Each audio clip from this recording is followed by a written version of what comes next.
Hi everybody, this is Jeremy Kottman. I'm the lead crisis designer on Torment. I'm going to take you through the basics of a crisis, as well as just a few of the permutations you might encounter if you play through Alpha Systems Test C0 multiple times.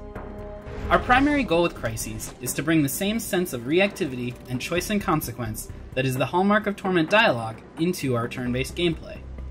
When a crisis kicks in, your goals aren't limited to bashing in the brains of your enemies.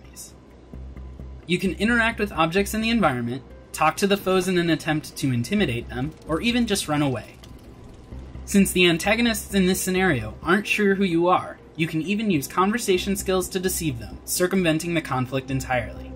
In each case, the NPCs react in a way that's consistent with their character, not just as trash mobs. Let's get started. In the crisis featured in C0, the last cast-off and her companions, the nanos Allegorn and Callistige, are accosted by some mercenaries. They're looking for a Numenera object that crashed to the ground in the area recently. Just so happens that you are that artifact. From the outset, the player can choose to try a number of different options, all of which have significant consequences on how the fight plays out and in the story later on. Let's start with the head-on approach. My strategy will be targeting the leader of these mercenaries, Koro. As soon as the fight starts, Koro deactivates the light bridges on the platform, trapping them. With Callistige's first turn, she interacts with an object in the environment, attempting a difficult task to activate a psychic effect that will make it easier to hit the enemies for the rest of the encounter. On Allegorn's first turn, he activates his living tattoos, powering up his next attack.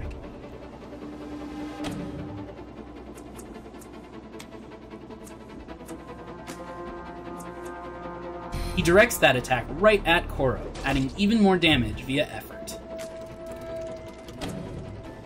With that, the last cast-off moves in for the kill. As soon as Koro dies, Callistige warns the last cast-off that the device he was using to control the light bridges is overloading. You'll need to complete a series of difficult tasks to shut it down. Each of the remaining mercenaries reacts in their own way. Vilnick switches from support abilities to attacks. Ixa becomes enraged. And Gawain buggers off.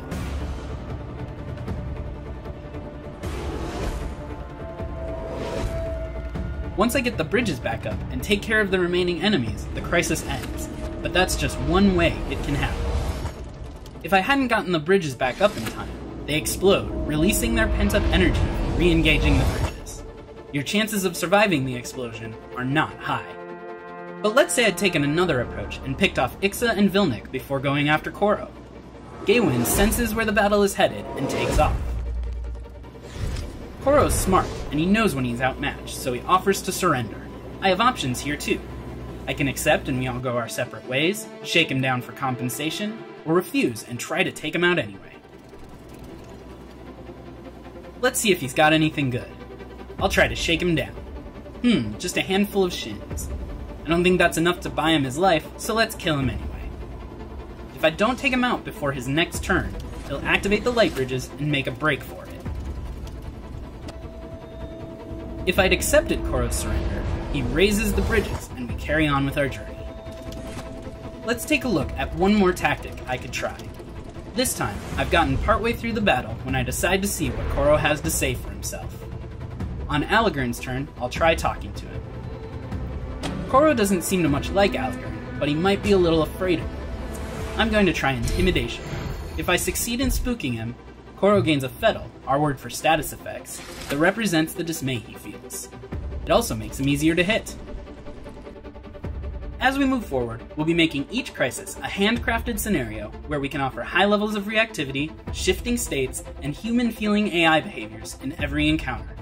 There won't necessarily be one best solution in any crisis, and your tools will range from brute strength, to unique Numenera and abilities, to social skills and conversation. All of these will influence the outcomes and let you pick your playstyle. Thanks for joining us!